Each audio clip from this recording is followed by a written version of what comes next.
What's up, you guys? Sean Ross Sapp. Welcome to Fightful. It is now November 19th, 2023. I'm here for your AEW Full Gear post-show review. If you're here, leave a thumbs up on this video, subscribe, tap that bell for notifications. We have live post-show reviews almost every damn night, every night except for Sunday, and then on some Sundays we have them too. We have a ton of news shows throughout the week, and we're interviewing a lot of wrestling's top stars, bringing you exclusive information. Tonight, you are going to have probably as much backstage news on this show as we've had on one in a very, very long time. That, of course, is courtesy of FightfulSelect.com. That is our exclusive wrestling news service where you go to get accurate news. You get it with stunning accuracy, with incredible context. Today, we had the confirmation of Will Ospreay as the AEW signing, but we have just so much additional information. You're going to hear plenty of that here tonight. You can get a lot more over at FightfulSelect.com. I know some of you are like, why would I pay for wrestling news? Why? It's just $5 or $54 a year. You also get 40-plus podcasts a month, including another post-show review going on right now with Kate Hensler and Alex Pawlowski. Man, let's go ahead and get to it. We've got a whole lot of stuff going on. I want to make sure that super chats are working and all that stuff because they seem a little bit funky right now, but we're going to make sure those are up and running. If not, we've got super chats and humper chats. We got humper chats over at humperchats.com. We would greatly appreciate it. If you want your question or statement read on the air, donate a super chat here at youtube.com/Fightful. You can also go over to humperchats.com and you can leave them before we go on the air, while we're on the air, any number of things. So share this on social media, all this good stuff. We've got plenty to get into. And our moderator, Luis, will be taking down those super chats, humper chats. He'll let me know, make sure everything's all smooth, make sure nobody's having any trouble joining. We did get some news on the Continental Classic, and we're going to get more at the scrum, which I will also have news from here. Mark Briscoe and Eddie Kingston join. Now, Eddie Kingston doesn't just join the Continental Classic field. He points to his strong heavyweight championship from New Japan, his ROH World Heavyweight Championship, and he says, oh, and when the winner wins the Continental Classic Championship, which I believe is effectively in title only, he said, we're effectively going to create a world triple crown out of this because I'm going to defend these two title belts every match during the Continental Classic. Now, for those of you who don't know exactly how this works, you got an A block and a B block. You got two sets of 6. They are all going to face each other within those sets. Then the winners of those, based on points and standings, will face each other in the final.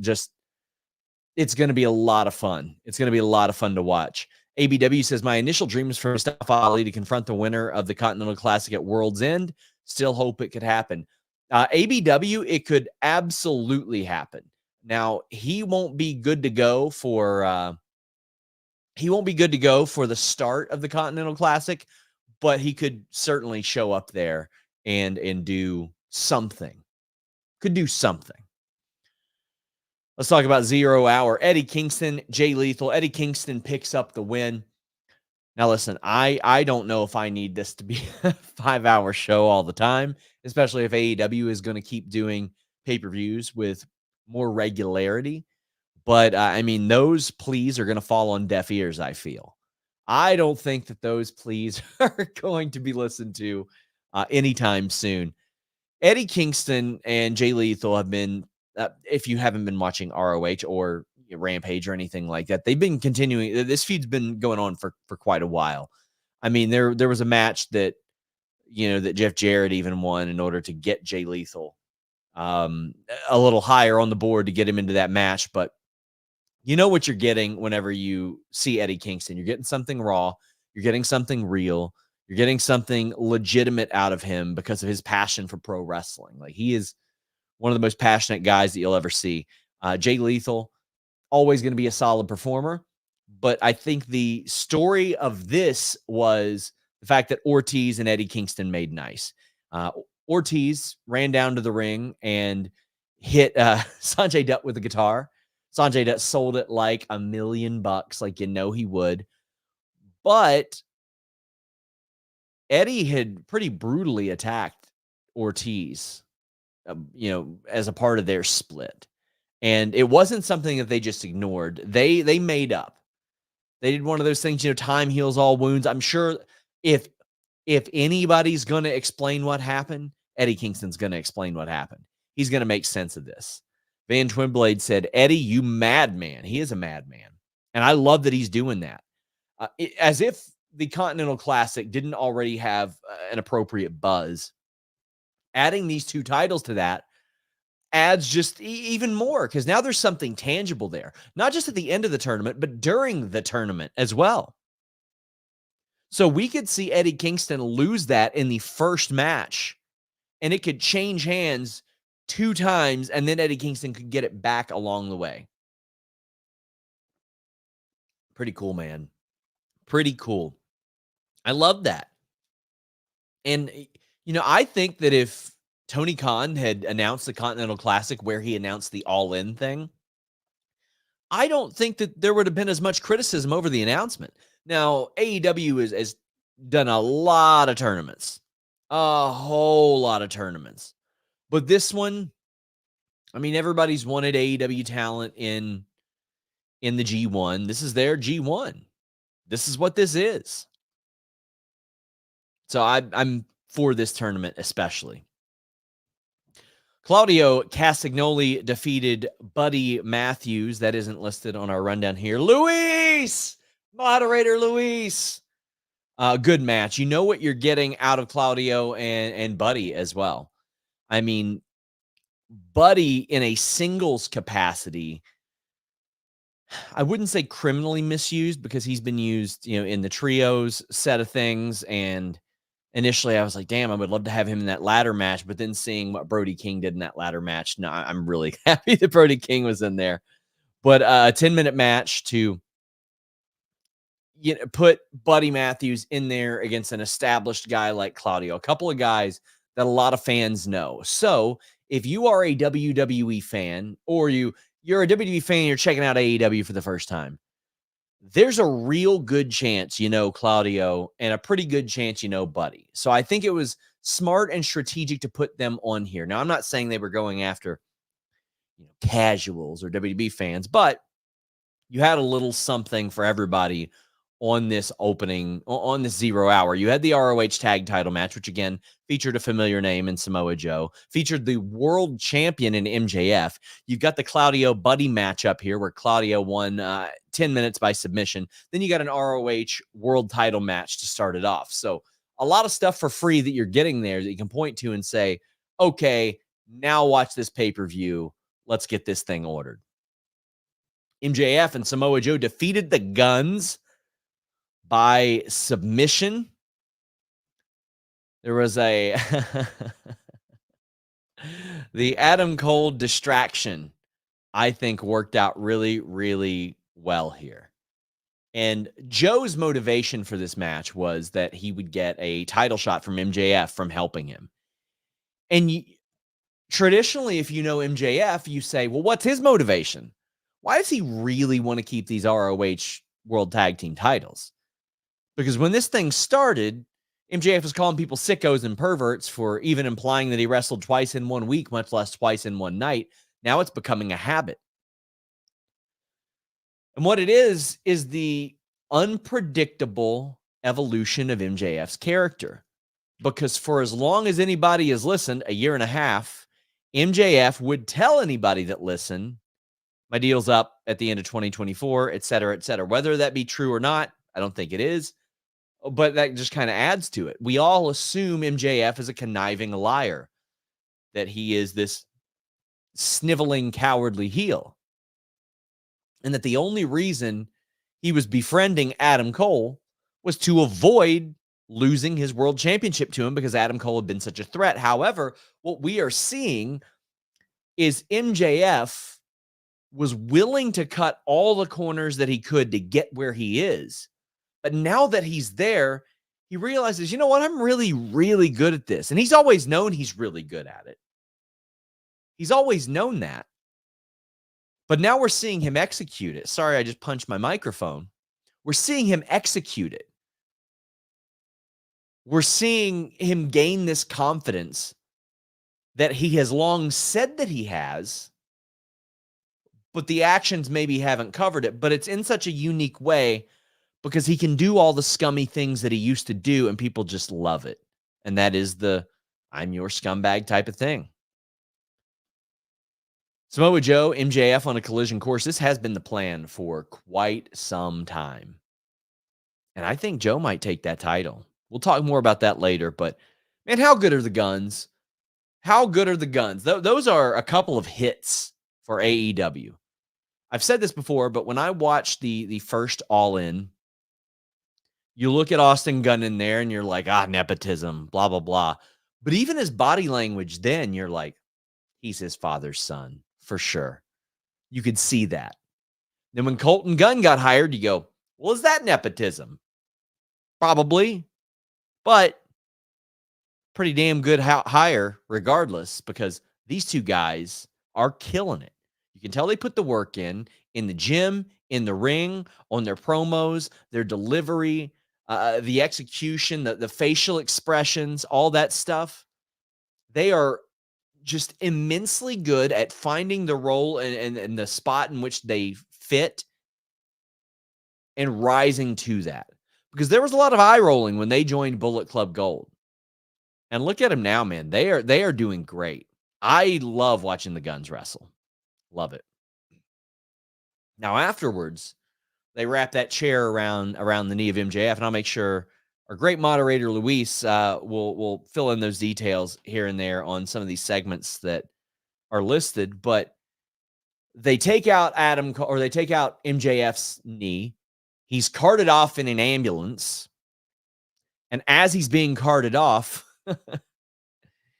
he says, "Don't let them take my title." And I'm like, oh boy. We're going to encapsulate all that in the main event segment. But we see MJF in an ambulance leaving. And if he gets further than 2 blocks, he might not make it back. It's LA. Her traffic was insane. Lots of people late tonight. Lots of people late last night. D'Lo says, do you think AEW ditched the lights out gimmick? I think they heard the audience that was done far too much. And it was for years. Johnny Heck says, do you think the Nick Hogan thing is a potential future Sunny situation? You should have learned after the first one. Great pay-per-view. It's unfortunate to see, man. Drinking and driving is gross. If you do it, please never, ever do it again. Unfortunately, lost a lot of people I care about to alcohol-related vehicle accidents, and I don't have a lot of respect for people who do that. I don't, and hopefully it's not. Hopefully this is a wake-up call for Nick Hogan. I hope so. Because, I mean, what we've seen out of his family in the past is an incredible sense of entitlement. Jambeard says, a lot of AEW homegrowns showed out tonight. The Guns, Julia Hart, Skye Blue, Kris Statlander, MJF, OC, and Darby. Well, I mean, listen, Austin Gunn was in ROH. MJF was in MLW for quite a while. Darby did something. I mean, from the ground up, yeah, I mean, from a national perspective, sure. I could see that. A lot of people that are identified as AEW homegrowns. Sting, Darby Allin, and Adam Copeland defeated Christian Cage, Luchasaurus, and Nick Wayne. Christian Cage ended up abandoning his team. Sting wore the face paint along with Darby and Sting. And it's like, how long do you think he's been wanting to do that, right? Like, that is a dream. That is a dream. Jesus, that is so cool. This match was okay. It was fine. It was, you know what you're getting out of a Sting match. It is going to be smoke and mirrors, and that's okay. That is absolutely okay. Darby's going to continue to do the psychotic things that he does, like getting suplexed on his hip or slammed on his hip on the apron. Commentary stated that he's doing his Mount Everest trip like tomorrow, like taking a red eye to do it. And that takes a little while to complete. So I wonder what Sting's plans are. I wonder if he's trying to get this Everest climb in before World's End, because that would make some sense. And you could do some Sting single stuff and explain why Darby's not there. Maybe Adam Copeland has his back a little bit. But obviously Darby wants to be there for Sting's last stretch. So, but I remembered him telling me that if he did it, it would be in like March or April, because I interviewed him. Surprisingly pleasant human being, Darby. Jamebeard says, Christian and Adam never really got in the match together, saving it for World's End or Revolution maybe. So that's a thing that I noticed as well. They understand how to maximize these interactions. And I don't think that they're going to waste them on a 6-man tag. Now, and I'm not saying it was wasted or anything like that. I'm just saying it's pretty evident to me that they understand that there's money in an Adam Copeland versus Christian Cage feud. They know that. And they're going to do that when appropriate. Sting hugged his son at ringside. I happen to know a little bit about his son because he went to college literally 2 miles from my house. Steve Borden, his son, is like 6'3", 245. He was a tight end for the Kentucky Wildcats football team. I was like, when I saw him, I was like, damn, man, he should get into wrestling. And Sting would sometimes, if I'm not mistaken, would work the live events in TNA because his son was in town. I'm gonna double check that and make sure. But if I remembered right, he did 1 or 2 back then. Yeah, he did Base Brawl when his son was going to school here. It was Kurt Angle and Sting versus Aces and Eights at Whitaker Bank Ballpark, of all things. The only time he's wrestled in Kentucky in 23 years. So yeah, I mean that's a guy that I bet AEW is like, hey, come on over here. Can we get you involved? Is there a way? Can we make that happen? International Championship match. I have really enjoyed the story that they have developed out of this because it was never the plan. Orange Cassidy had this historic, extended, like really, really incredible international title reign that when the All Atlantic title became the international title and they said, oh, he's leveled it up. I thought that was like kind of corny. I was like, really? That? And then the more that he defended that title, I was like, God damn, man, they were right. He did. He's the workhorse. So the title goes to Jon Moxley. And unfortunately, Jon Moxley gets concussed in a match. And they had to call an audible. And they had to get that title onto Rey Fenix that night. Well, Rey Fenix has visa issues. And they had to get the title off of Rey Fenix. So it goes back to Orange Cassidy. 2 title changes that were never supposed to happen. And then we get this good feud developing out of this because Orange Cassidy, who is the greatest international champion ever, and quite frankly, one of the better champions that AEW has ever had, period. And in his mind, his title reign, even the first one, isn't quite validated because he regained a title that everybody knew that Jon Moxley wasn't 100%. And listen, it's wrestling and all that stuff, but even on screen, they treat concussions a little bit different, right? So he's doing out of character things like shoulder blocking Jon Moxley like a bully. Ooh, good stuff, man. Really good stuff that I think adds some dimensions, adds some layers, adds some motivation to an Orange Cassidy. Things that we haven't seen out of him necessarily, that just they make him more interesting. And I thought that was important.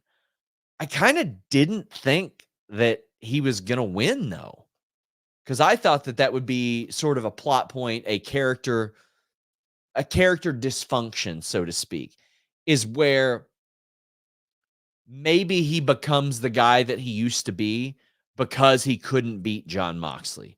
But now I am interested to see how they follow up on this after Jon Moxley ate the L.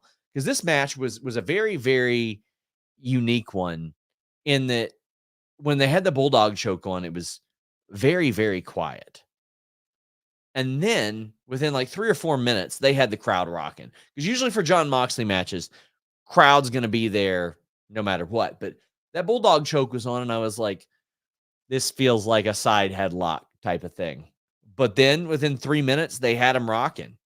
Van Twinblade says, you got to top him, Orange. Not that kind of show, Taz. Oh, brother. But we saw a little bit of a development out of Wheeler Yuta and Hook, too, which a lot of BCC is taking inspiration from the fight world and how things emanate from that. And a lot of times we see that where the teams related to the two fighters end up fighting. And that's sort of what the tease was there. I wouldn't mind seeing some of that. I think that would be kind of cool. I would have loved it if after, and they could do this down the line as well, Jon Moxley and Orange Cassidy looked like they were about to shake hands, and they're like, to hell with that. And they just keep fighting. They just keep fighting. Church of Tupac says, been a fan 33 years, a fan of WWE, WCW, ECW, TNA, and others. AEW is my favorite company ever, and the best thing that happened to wrestling, in my opinion. Great pay-per-view. Well, Church of Tupac, I am supportive of anything that makes you that happy. Damn it. That's what we're here for. Hopefully you're enjoying this review show as well. But yeah, man, if AEW is your thing, hell yeah. Hell yeah, man. Timeless Toni Storm is a lot of people's things. So we see Mariah May watching backstage. And I saw some people say, oh, it's Mickey and Trish. It's Mickey and Trish. And even when people are kind of beat over the head with it and you're told, no, it's all about Eve. It's all about Eve. Story of an understudy that joins a person that she idolizes, rises up, etc.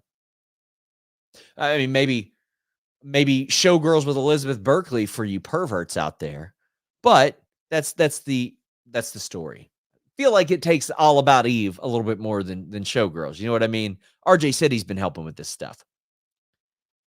I love that Toni Storm hands a script to her opponent, and there's actually things written on there, but she tore up the script to start this. Hikaru Shida is perpetually over. They are very sneakily becoming like the historic anchors of this division. So you've got Britt Baker, who is a pillar. You've got Thunder Rosa coming back soon, who is, established. You have had Kris Statlander, who just dropped the title to somebody else. We'll get there later.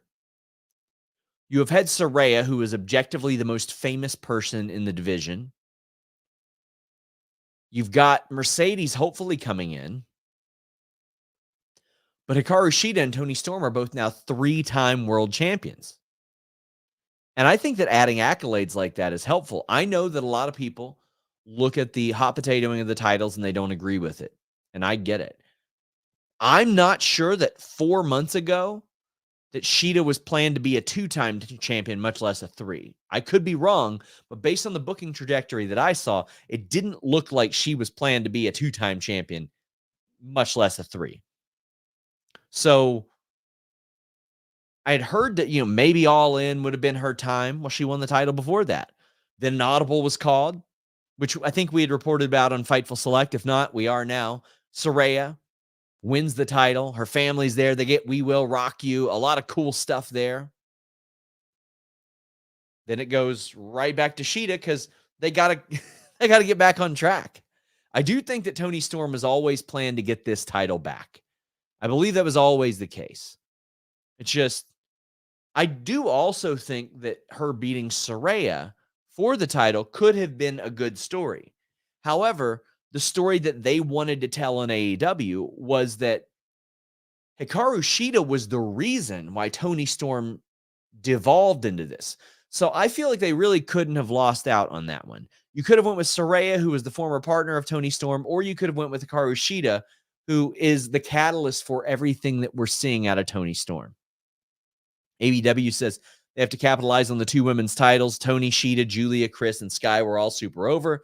Give Toni and Mariah a pay-per-view main event when it eventually happens. Well, we got to see how Mariah is accepted by the crowd or not. You never know. I mean, she seems can't miss, right? And the delivery and open has been very, very good.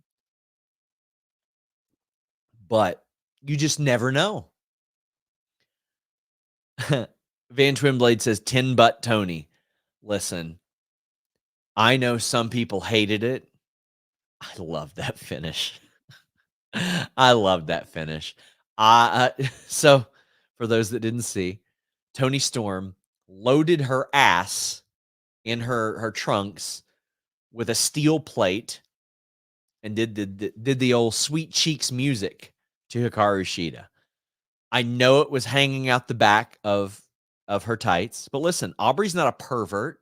She's not checking out people's asses. She's doing her job. She's counting the 1s, the 2s, and the 3s, and sometimes 4s through 20s. She's not scoping out buns cheeks while she's doing her job. Who loads up their ass, right? Why would you even think of a thing? That's the excuse I give it because I love the idea of the finish. Like we have seen, quarters in the hands. We've seen the plates in the forearms. We've seen Brandy with the surgically repaired shoulder with the metal in there. We've seen like knee braces used and all that. We saw a shoe in this match even come into play. I love a good loaded ass. Damn it. I liked it. I liked that finish. I'm excited to see what you guys thought of it. I thought it was pretty funny. I'll tell you what's not funny. Versatility. There is no product that we have promoted more on Fightful that I use while I'm awake than NordVPN.com/Fightful. You guys have probably seen me anchored to my desk an awful lot for quite a while, and I've always got NordVPN on all my devices. That's because that's what NordVPN.com/Fightful allows. You get the fastest VPN in the world on all your devices, on all your operating systems. It is so beneficial to have that versatility. Here at home, I put it on my router just in case, and I put it on my phone, laptop, desktop, PC, and smart TV. That allows you to get all the benefits. The online threat protection, the ability to change your virtual location with just one click, the ability to use that NordPass password manager, the file encryption tool, all that good stuff on everything. Also, you can subscribe to all those overseas services I'm telling you all about, all with 24/7 tech support and a 30-day money-back guarantee on top of an already amazing deal. Protect yourself on all your devices with NordVPN.com/Fightful. Rex Fortune says Yuta with an FTW title run could be great and fits the BCC very well. I agree. I mean, I'm glad that they planted those seeds there. Oh, man, I'm going to have to ask for some super chats for this one, guys. Get your super chats. Get your humper chats in here at youtube.com/Fightful or humperchats.com. This ladder match. Woo! So, one of my favorite moves of all time, Gonzo Bomb. Start off in a good power bomb hold. Sometimes a good jackknife over the shoulder can work as well. Drop him down into a pile driver. Sometimes you land on your knees. Whatever. The power bomb hold into the pile driver. Brody King did one of those through a ladder. Through a ladder, bro. What? My God. My only qualm with the match, Roosh set up that ladder on Big Bill's face. And it was like the Dave Chappelle skit. The turn Turn up my headphones. Where's my snare? That one. He was waiting forever before he kicked anybody. I was like, "Damn, bro, what are you doing? What are you doing?" Like the participants in this, LFI, Ricky Starks, Big Bill, FTR, House of Black, Kings of the Black Throne, Malachi Black and Brody King, like they're all great. But I feel like because this match got announced as a ladder match last night, I wouldn't say I didn't have high expectations for it, but I didn't expect it to go absolutely guano crazy like it went. My God. Van Twinblade said, ladder match. Holy F. Yeah, I'd say holy F. Let me know what your favorite spots were in this match. Big Bill, Ricky Starks get the win. They are going to face Jericho and Omega, it looks like, in the future. We'll talk a little bit more about that later, but like Cash doing the body press onto that ladder or the splash onto that ladder, it's like, God damn, man. FTR are really good at everything, man. Like they can adapt to anything. And at this point, like I shouldn't be surprised because FTR romanticize tag team wrestling. And I'm sure they romanticize a lot of the ladder matches, TLC matches and all that. So they've probably had a lot of cool spots in their heads for a lot of these situations as well. Not just the incredible things that they do within the confines of a regular match. Like I look at them and I'm like, okay, they shouldn't surprise me anymore with the things that they're able to pull off. LFI, man, the crowd really, really liked them. They are going to connect at some point. Like they're going to find that little something. And I mean, obviously Roosh has most places that he's been. Former ROH world champion, big star in Mexico, all that good stuff. But like they're going to find a little something and they're going to just take off. Ricky Starks and Big Bill have found it with each other. Man, it seemed like everybody was just aching to work with Big Bill, right? Like the Firm wanted him and Ricky Starks wanted him. Brian Cage wanted to team with him. He's been everywhere. He's worked with everybody because he is a great guy to have there because he works to a lot of other people.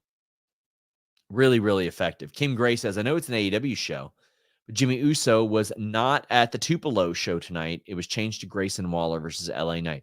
Kim, thank you for that. I'll see what I can find out. I'll see what I find out. Or see what I can find out. Johnny Heck says, since the government's been going after crypto scammers lately, it's a matter of time before Logan goes down. For example, FTX and SafeMoon. I am not hip to that. I do not know details behind that. I know there was a big controversy about it. I wish they'd get rid of all the damn bots in my mentions. That would be awfully nice. BL says, how are you taking the Burrow news? It's a bummer. I've got a full show on it over at Common Bingles W. You can follow that on Twitter and on YouTube. As football is entertainment for me. And for those of you who followed Fightful for a very, very long time, you know that I didn't take a lot of days off, and it is a forced day off for me, and it is something that has improved my life exponentially. So I'm bummed out, but ultimately it's entertainment. It's football. I don't play for the team. They're my favorite team.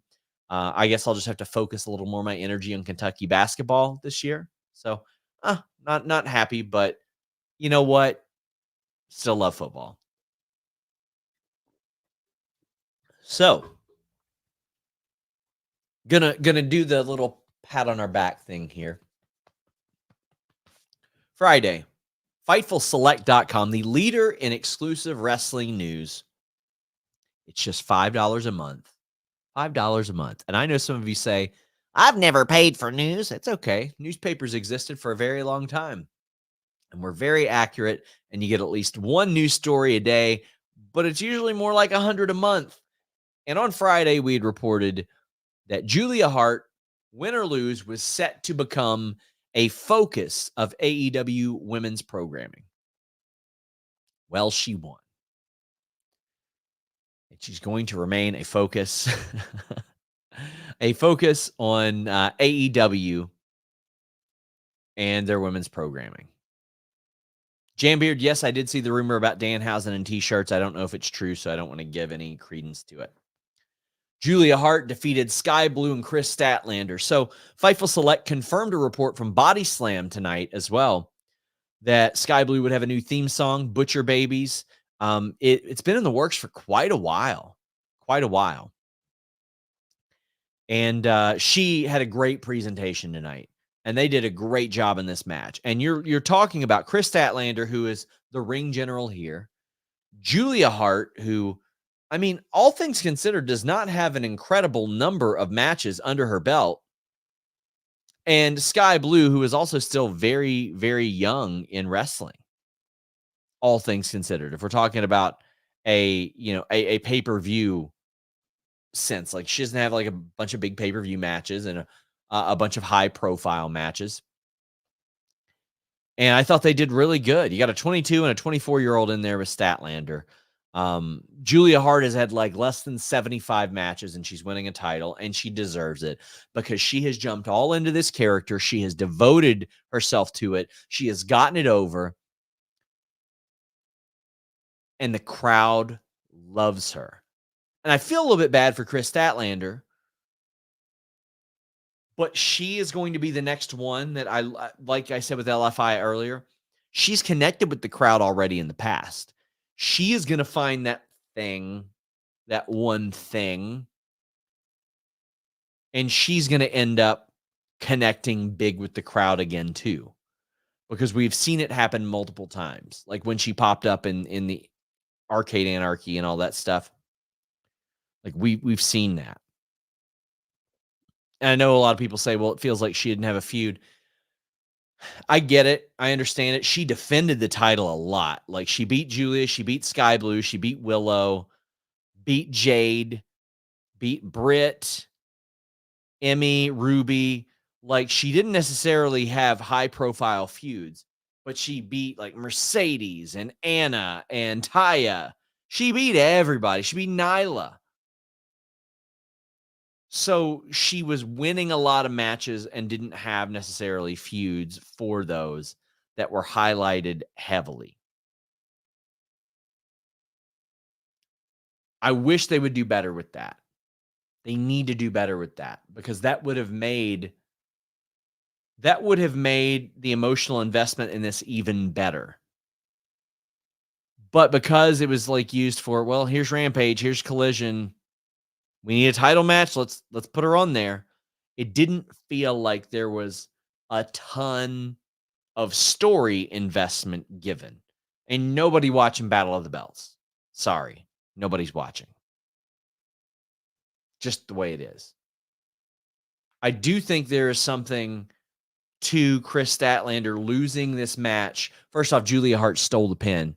And also, yes, Skye Blue had a badass code blue.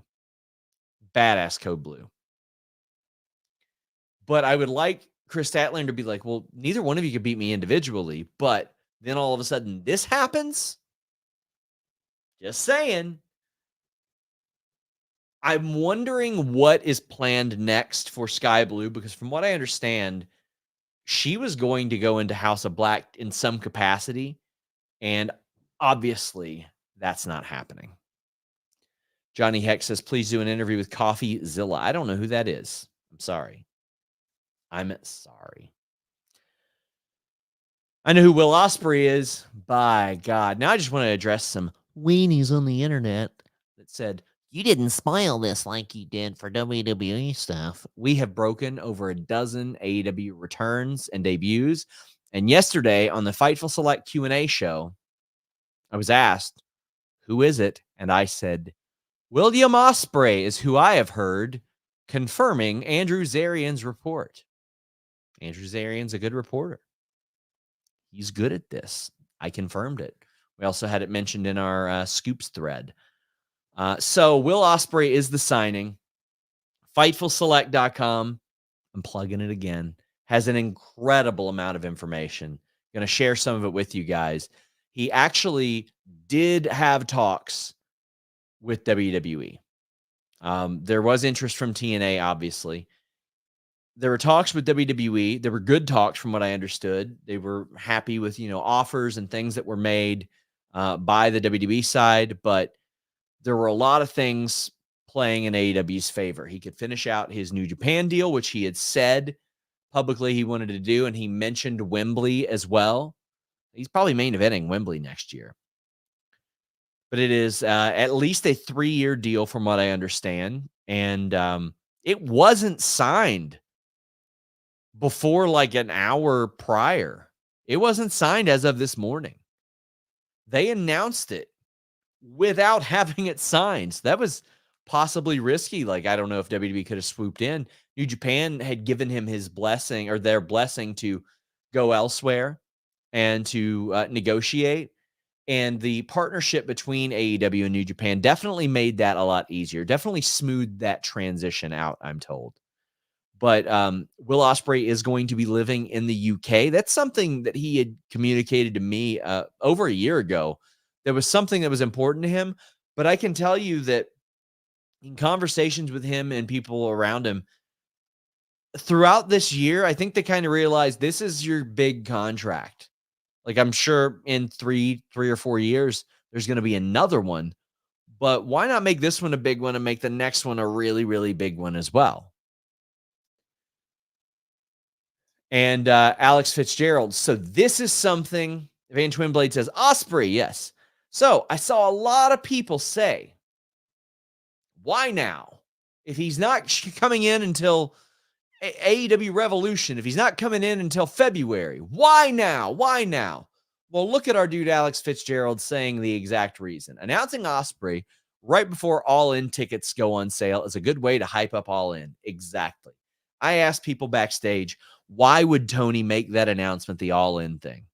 And they said, listen, I get it as well. Probably not something I would have done. However, they moved an awful lot of signups because for the people it was big news to, it was big news. This is important to put asses back in seats at Wembley. Because originally it's, oh my God, first time AEW's in UK. Look at how historic this is. Gotta be there. Well, once you do it once, well, how's it going to draw the second time? Well, the second time you got Will Ospreay, one of the greatest wrestlers in the planet, one of the greatest wrestlers in ring ever, probably pretty well. Saw people saying, that's predictable. Everybody knew who it was. Everybody knew who it was because Andrew Zarian reported it and did a good job at it. Otherwise, no, you didn't know who it was because people were guessing, some 90 days. Did they get out of some 90 days? What is it? Who could it? Rhonda? Goldberg? Mercedes? No, we shot down Mercedes the other day. You did. It was not predictable before 2 or 3 days ago that a guy who was publicly stated as being under contract until February was going to sign with AEW. Come on, man. Listen, I know you got some people that are constant pessimists, but lay off it because a few days ago, you weren't thinking that Will Ospreay was going to sign anytime soon. Saw people say, oh, yeah, a guy who's been wrestling on Rampage, a big signing. Yeah, it's a big signing. WWE wanted him. New Japan wanted to keep him. TNA wanted him. Everybody wanted him. Everybody wanted him. Everybody was willing to make concessions to get him. They were asking him about like dates he wanted to work in WWE. However, he is going to stay in the UK. He'll be able to do some select New Japan dates as best I know, but this is a big signing, and anybody trying to downplay this is not being truthful with themselves. Like, just not being truthful with themselves, because in reality, I saw a couple of other options that could have fit the bill. Mercedes 100% could have fit the bill of respected by AEW talent. I had mentioned Nakajima. He would be, but I don't know if it would have been hyped in that way. I think they would have set the stage a little bit differently for that. Jambeard says, world title main event for Wembley, Ospreay versus Swerve would be my dream match. They got history. I believe they've got history. Yeah, they got history. They could make something really good there. they can make really good. I mean, Ospreay's 30 right now, too. Jesus Christ, man. What a signing. A phenomenal signing. Wesley Conklin, thank you for becoming a YouTube member. Oh, boy. The most super chatted thing of this show by far. By far. I'm going to ask our moderator, Luis, to check and see if the scrums have started. Get me any notes that are pertinent from there. Texas Death Match, which is a last man standing match in AEW. Swerve Strickland defeated Adam Hangman Page. So I spoke to Strickland this week, and he was in character for some of it. He said he was blindsided and all that. I can tell you there has been an incredible amount of give and take in this feud. Them being willing to go places that normally they wouldn't go and say things that normally you wouldn't be okay with saying to make you go, oh, is Hangman doing that thing that Punk accused him of again, without taking a shot at Punk? Like Hangman bringing up Swerve's family, like his fiance leaving him, not talking to his kids, breaking into Hangman's house. I'm going to try to sum this up. This match was gross, disgusting, over the top, unnecessary, brutal, grisly, gory, excessive, and exactly what it needed to be. It was sick. I don't enjoy this type of match. I enjoyed this match. I don't like glass and all that stuff in matches. I enjoyed it here. Not a big fan of virtually everything that they did in a lot of different contexts. But in this context, oh boy.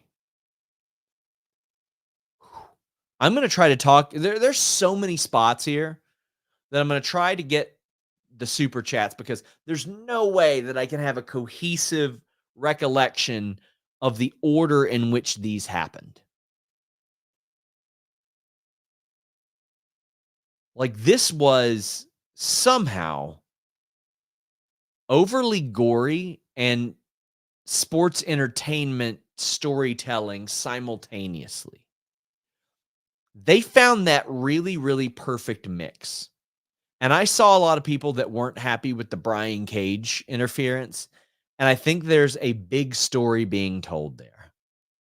One, I don't think they're done at all. I don't think they're done. Hangman's going to get his. But Brian Cage was there to help Swerve. Where were all of Hangman's friends? Oh, well, they were getting warmed up to fight each other right after this. That's where they were. Not helping him. They're too busy fighting with each other, bickering amongst themselves, trying to decide if they like each other for the 50th time, to be there for Hangman with cinder blocks and barbed wire and glass and everything else. All that's going on. And the guys that Hangman helped start this company with are too caught up in their own incessant bitching and one-upping each other and dick measuring to help him out. I think that's a phenomenal plot point. I think that's very interesting. Because if they're not there for him then, at that moment, he could have died. Then what good are they to him anymore? Right? What good are they to him anymore? he was a much better friend to them than he was, than vice versa this go around. And Simmons says, the way my mouth dropped when Hangman drank Swerve's blood not only made my jaw drop, but made me say, Hangman just become a top star again. Swerve just proved he's a permanent top guy in AEW. We knew that Hangman was going to be perpetually over and always a top guy, right? And we knew that Swerve was capable of it. You know how I mentioned earlier, like that LFI Kris, they'll find that one thing that sets them apart and gets them over. When Swerve was first in NXT before Hit Row, I saw him and I was like, man, he's going to find that one thing and he's going to be a top star. A lot different than just, oh, they'll be really over. Top star. And you could see that to a degree with Hit Row. Now he has found it to such an extreme degree that it is unbelievable. And Hangman Page, since day one of AEW, has been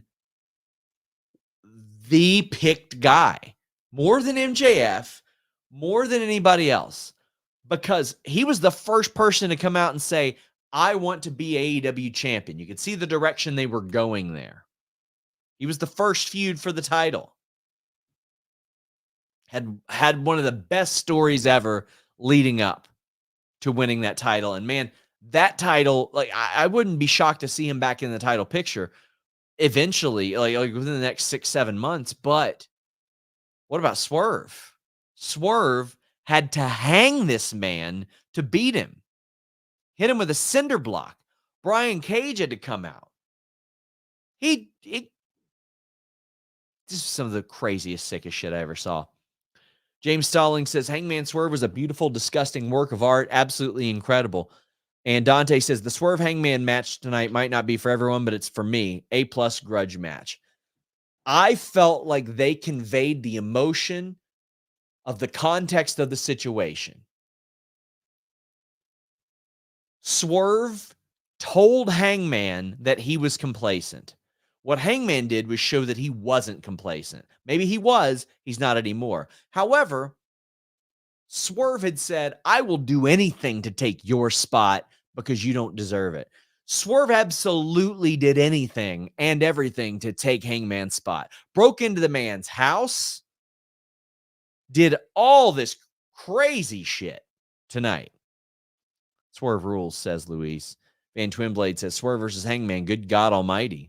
Baco 5 says, Hangman versus Swerve reminded me of Cactus Jack versus Triple H street fight. Submitted both men as top stars. Match of the year. Yeah, it is. It's one of those things that will now exist to always go back to. And I don't know if they do another pay-per-view match, but I think they're doing another match. I think they'll try to pop a number off of it, is what I see. And it won't be as gory as this or anything like that. But I think they'll try to pop a number off of it. And I think Hangman's going to get his win back. But there's a difference in getting your win back. And Swerve can point to this and say, this is taking years off your career. Marcus says, steel cage. That would make sense for Hangman because he's got nobody to help him and he wants to keep people out. Dante says, get me a t-shirt with Swerve bloody smiling and stapling himself and I'll buy it day one. Yeah, he stapled himself throughout this process. Whew. D'Lo Diggs says, thank you, Fightful. Thank you, SRS. My opinion, personally, the Texas Death Match should have main evented. Yeah, listen, in retrospect, yes. And MJF's your most over guy, though. So I get it. Justin says, Hangman drinking Swerve blood was the pro wrestling equivalent of BJ Penn licking his gloves. Some sick dude. Yeah. I would love to find out how that got mentioned or if he just did it in the moment. If it got pitched, how did this come up? Yeah, and then I think I'll drink your blood, okay? And Swerve goes, what? Okay. Swerve told me the what up turds line came from his drill instructor. It was a fun interview. Very fun interview. Zach Schimmel says 6 nut shot tonight. Craziest death match I've seen, and great show from top to bottom.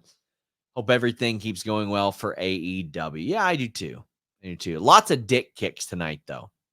Alex Fitzgerald says Hangman and Swerve topped Mox Omega Full Gear 2019 as the most brutal AEW match. Hangman drinking Swerve's blood and spitting it out was insane. It's going to be hard to top that, right? Like, that's something I've never seen in wrestling before. I've never seen in general. There's not a lot that, listen, if I'm on Reddit, I'm probably watching street fights on there. Between that and MMA and pro wrestling and all that stuff, it's hard to see something for the first time. We saw that for the first time. I haven't even seen that in movies. Jambeard says, put Swerve, Bandito, if he's available, Pac in the tournament, have Swerve win it to become triple champ. I don't think Swerve's planned for that. Bandito maybe, Pac isn't.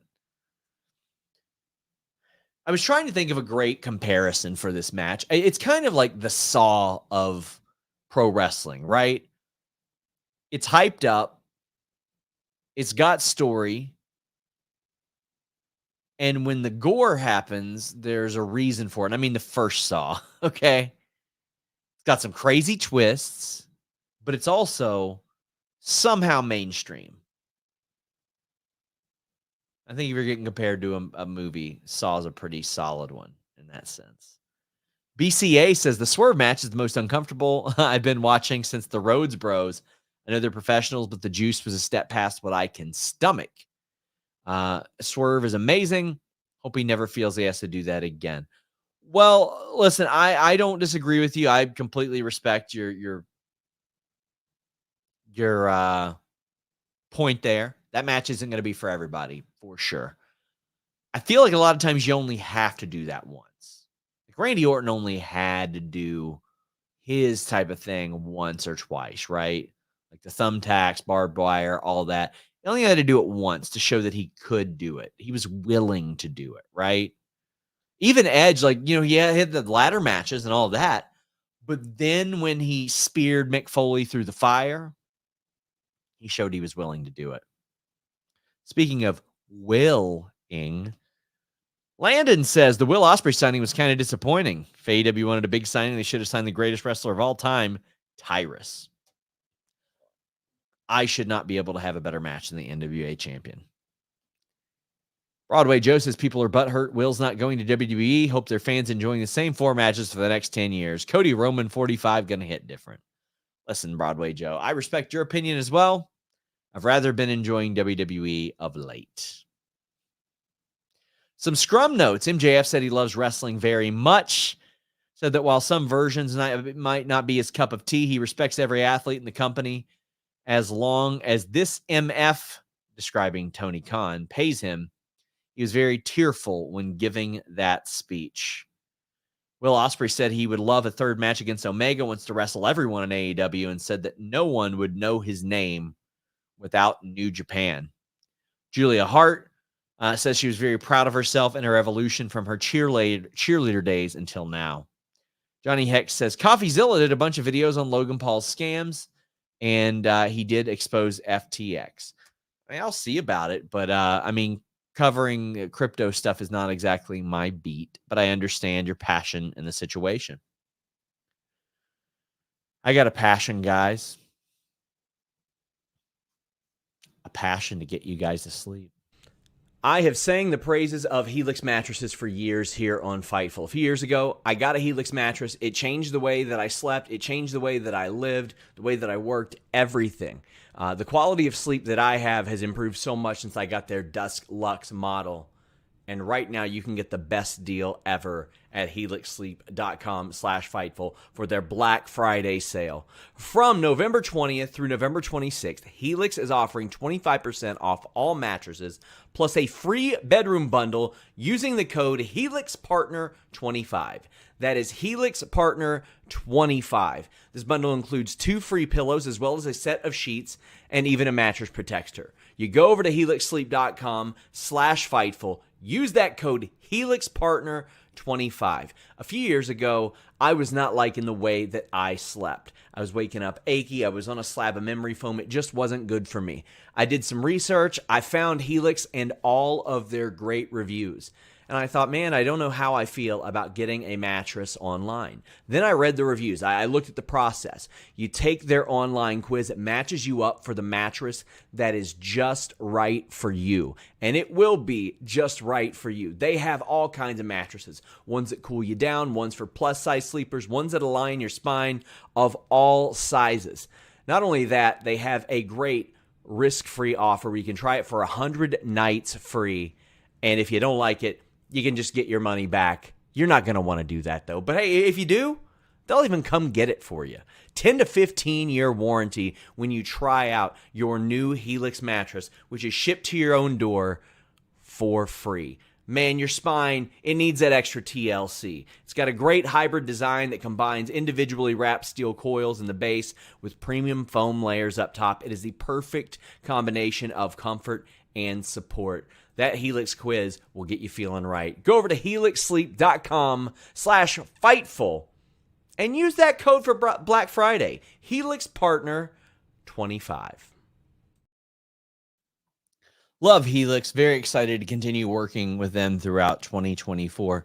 I sincerely have a Helix mattress. And not only that, their sister company, Allform, I bought 2 of their couches for my house when I moved in last year. So they got great products all around, as we do here at Fightful. Please leave a thumbs up on this video. Subscribe, tap that bell for notifications. Of course, you can subscribe to FightfulSelect.com for exclusive news, just $5 a month. You can also leave us a super chat or a humper chat. But if you don't have the funds or anything like that, I've been there, my friends. You can leave us a nice review on our audio platforms, especially stuff like Apple, Spotify. That type of stuff truly helps us out a lot because that's not generally where the majority of our audience finds us. They're usually finding us on Twitter or YouTube videos. So that helps us out an awful lot. Jericho said that he got 10 stitches for the cut on his arm. Golden Jets defeated the Young Bucks. And now Jericho and Omega get the title shot that the Bucks had won. This had a very unenviable position, right? Like,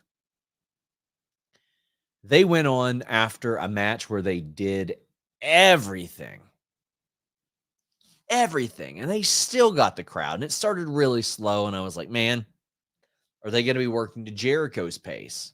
No, Jericho did his best to work to their pace, and he got a rough cut.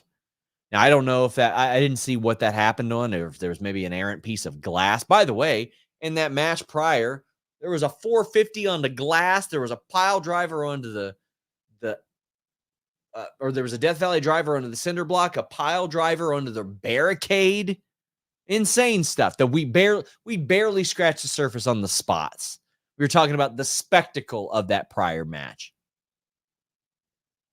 Bako5 says, Cody Rhodes is watching that street fight while on the phone with Triple H, begging to gig himself at War Games. Any chance we may see color?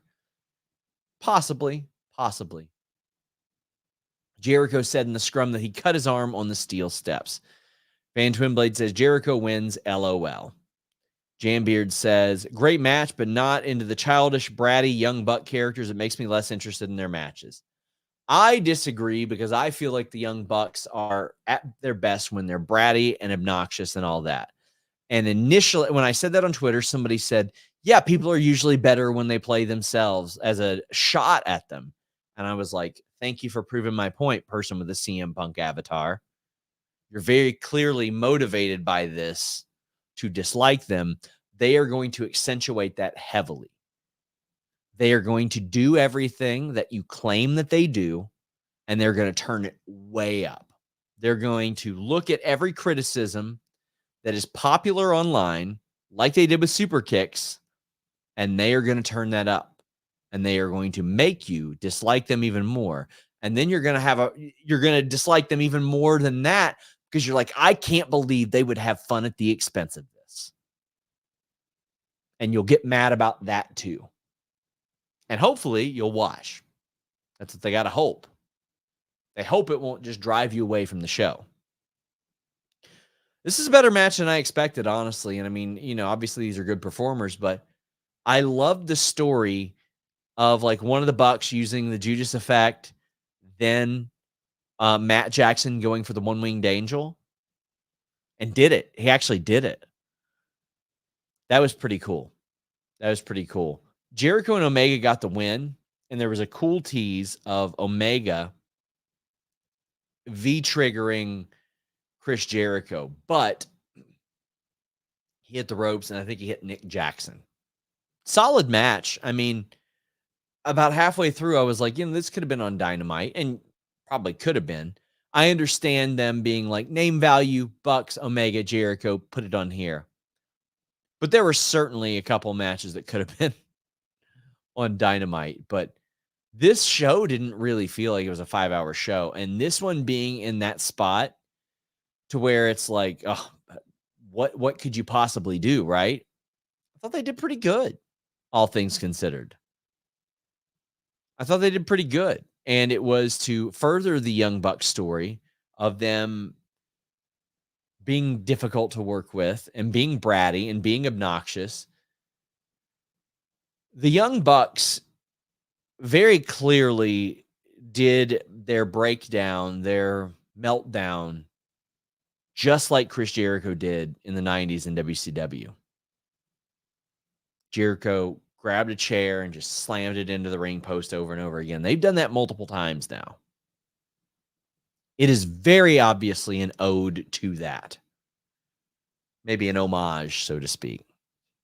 At the scrum, Will Ospreay put over his brief time in TNA, said he wanted to hear everyone out, see what was best for his family. Fightful did report that TNA was also interested, and Ospreay had interest in going back there. Wouldn't doubt that he maybe works one in the future, but yeah, of course they're interested. Why wouldn't they be?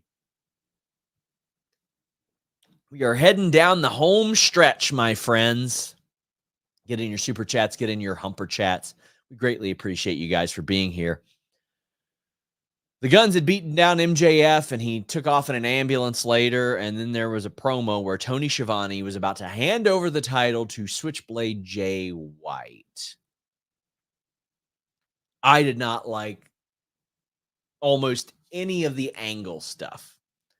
I really enjoyed the competitive nature of the main event, but none of this made sense. And really, Samoa Joe defending the title for Adam Cole doesn't make sense. I just choose to overlook that because it's fun. So the Guns take out the top champion with a chair after the match and send him to the hospital, canceling the main event of the pay-per-view. But they're allowed to come out for the main event of the pay-per-view. Now, they got a great pop for them to get thrown out, but why would that be allowed? In kayfabe, why would Tony Khan allow these two guys who ruined the main event of his pay-per-view to be there? Well, he wouldn't. They'd be long gone. They'd be suspended, possibly fired.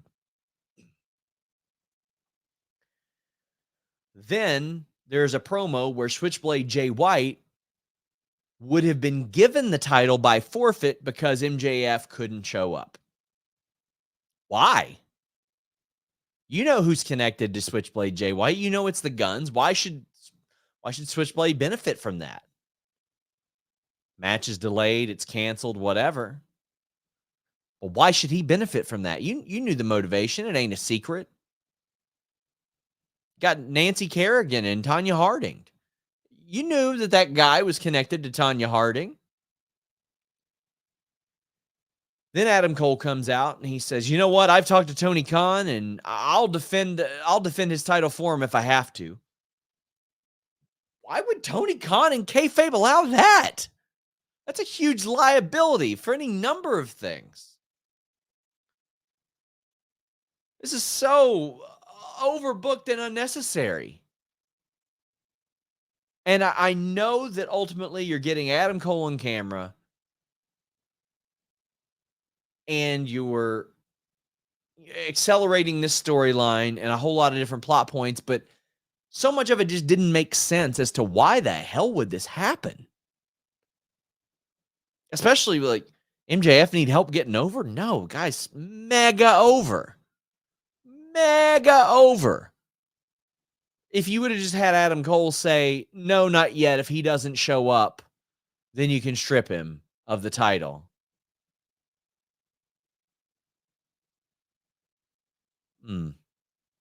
Maybe. But like saying, oh, well, I'm going to have this match for you. Defend the title for somebody? What? And Twinblade says no twist ending. So thank God I didn't need another twist there. So MJF shows up in the ambulance, and I do believe that stealing an ambulance is probably the only way that he would have made it back in time. It's LA traffic, so that did make sense. That made a wonderful amount of sense, actually. And he comes out, and his knees hurt and all that stuff. He's fighting from underneath, and I love the match. Shocker. MJF, one of the best performers on the planet. Switchblade Jay White, one of the best performers in the planet, who 10 months ago was headlining the Tokyo Dome. They had a phenomenal match. It was a very sports entertainment match. They went very heavy into, well, here's how you get a reaction off of the guns, and here's how you play off of the sympathy of Adam Cole with his boot and his crutches and the like. The match was incredible. You knew the match was going to be great. MJF giving everything, having a gutsy performance, really hitting home how much this title belt means to him. Not just becoming the most defending champion, becoming the first one to ever hit a year as champion with that title. And the table bump was great. I liked it. The big elbow. Oh, my God. MJF's a psychopath. MJF did an elbow drop from the top rope to the floor. Jesus Christ, man. That was nuts. So we're going to read some super chats, humper chats, get them in here. MJF picks up the win. Eventually, Adam Cole almost cost him the title twice, which, is going to accelerate an awful lot of devil talk. Was he trying to cost MJF the title? I think that devil bill is an awful lot like Adam Cole. That's me personally. I don't know. I have had people asking me nonstop, do I know? I don't know who's the devil right now. FightfulSelect.com reported that whoever is under those masks, at least the masked men, is who they're portraying. That's who they're supposed to be.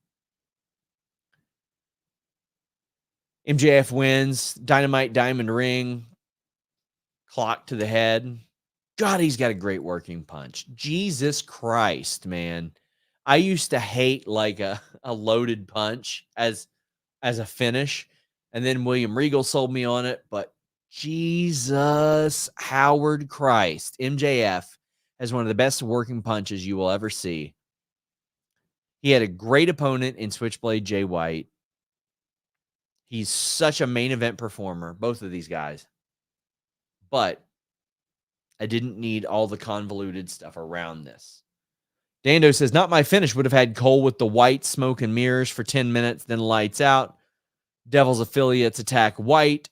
A DQ, rare in AEW. Makes MJF look like the devil, despite it being Cole and O'Reilly. Listen, I don't know if I need more convoluted stuff there like that. Maybe if the devil would have shown up and maybe taken out the guns or something like that. I don't know. Justin Rivera thought the pay-per-view ended a little flat. Would have been a nice progression to have the devil story after the match. At the very least, they should have asked why the devil wasn't there, but Cole was. Well, that's what you ask on Monday or Wednesday. That's what you ask on Wednesday. You go, what? The devil wasn't there. Haven't seen them in the same place at the same time.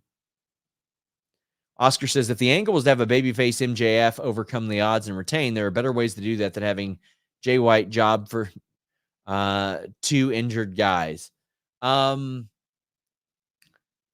Jobbing, I mean, that's not what.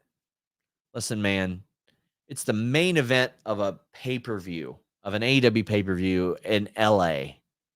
He ain't getting buried or anything. He didn't get jobbed out. He got hit in the head with a weapon and kicked in the dick. Like, MJF did not win this match clean. The booking surrounding it, yeah, it wasn't for me. But, like, him losing, I didn't mind that at all. Dante says, I get MJF still to cheat to beat Switchblade, but I don't think that was enough to protect him. Losing to a one-legged man and no devil at the end. I think him kicking him in the dick, getting hit with the ring, Adam Cole being there to serve as a distraction, I think that was enough to protect him. And now what I want to see is a very embarrassed Switchblade Jay White taking it out on everybody else. Irene, our good friend, says the main event was overbooked, but the match itself was good, and having Cole around made for great "is he the devil" tension. I don't think Jay finally losing one match sends him into the phantom zone. I agree. Like, who are the guys he's losing to? CM Punk and MJF? As Justin Coates says, tell the truth, he got jobbed out. Justin, listen, all due respect, that's goddamn stupid. That is so goddamn stupid. That is like the Young Bucks fit after the match. Like, are you kidding me? What, Jay White's won like what, 15 matches in a row? He's been losing. He lost to like FTR. Did he even lose to Punk? I think he lost to CM FTR early on. Guy wins a lot. A lot, bro.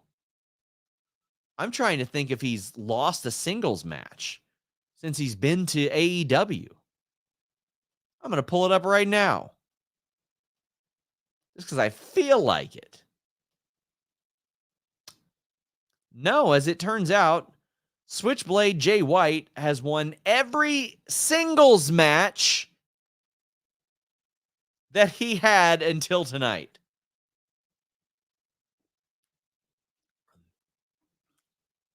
What does the past have to him to do with losing to a guy on one leg? I don't know. Getting kicked in the dick, punched in the head with a ring, and having that guy's second out there.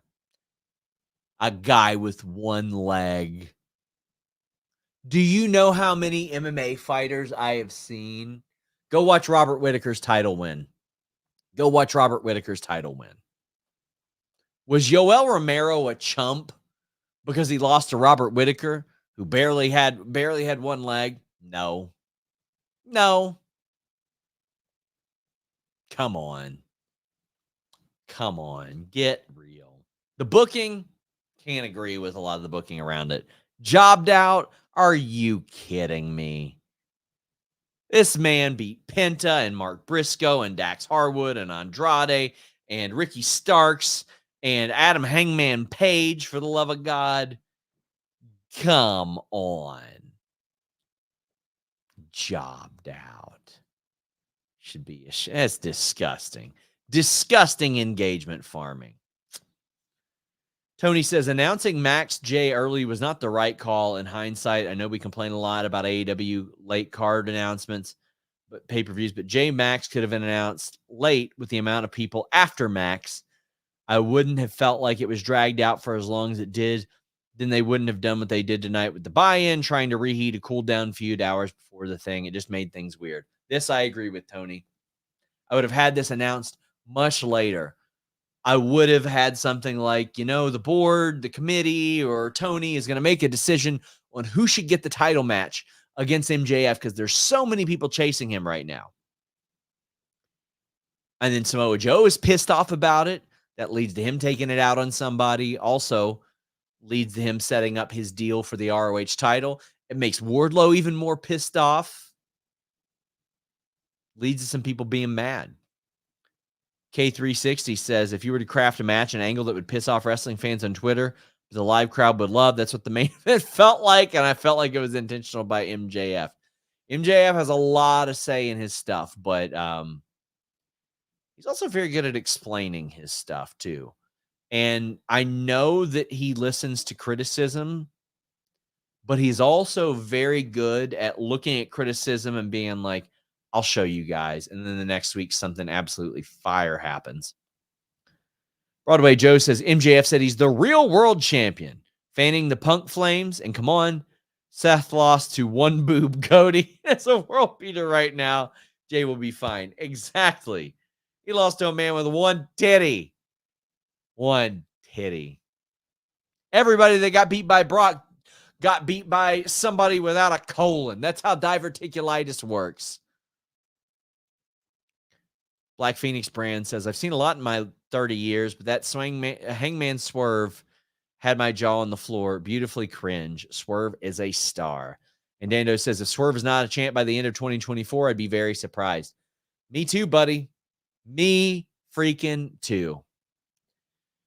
I'll have Luis check scrum information really quickly before we go, but I just want to thank you guys so much for being here.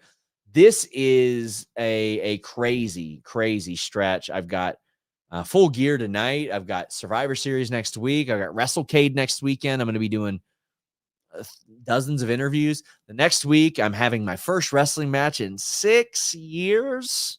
Don't know how I'm going to feel about that, but it's at Black Label Pro, December 2nd. I just want to make it clear, I'm not getting paid for this. Any money like that is going towards a donation to NAMI, the National Alliance on Mental Illness. They have a lot of wonderful resources that help a lot of people, and I've worked with them for a very long time, and I would really appreciate if you guys would make a donation, whether or not it's in that name or whatever. So far, sponsors and pledges have raised, I believe, $3,000 for me doing this match. So that is something that is very, very important to me. If you're in the Chicago area, please come check it out.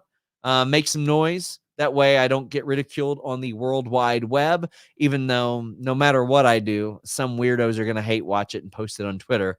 I would greatly appreciate you guys making a nice donation to NAMI.org. Also, please check out our audio platforms. We're going to be pushing those a little bit more. We are on Threads. We're on Facebook. We're on Instagram. We're on all that stuff. We're going to have a bunch of news on FightfulSelect.com, including some interesting WWE news this weekend. We'll have a follow-up on the MLW thing. Hammerstone showed up. That was not a work. They did come to an agreement, though, and he is back there for now. We'll see how that goes. At the Scrum, Big Bill discussed overcoming his addictions, saying wrestling played a part of him getting sober. He also said he was engaged to Lexi Nair, which made Ricky act shocked. So, yeah, we're going to continue to have more notes from the presser and all that stuff. Big Bill, Ricky Stark's still up there. We haven't even gotten into Tony time, so you guys can head over and check that out. I want to thank our moderator, Luis. You can also head over to Fightful Select. Alex and Kate have their post-show review going on right now. To wrap up this super chat, I kind of went over or like just breezed past the first part. MJF always felt like he was the real world's champion. And I'm sure he took exception to CM Punk saying the stuff that he did. Speaking of CM Punk, Friday on Fightful Select, I'm doing a written CM Punk FAQ. If you got questions about the CM Punk situation, I'm going to address them there. Thank you guys so much. Until next time, we're out.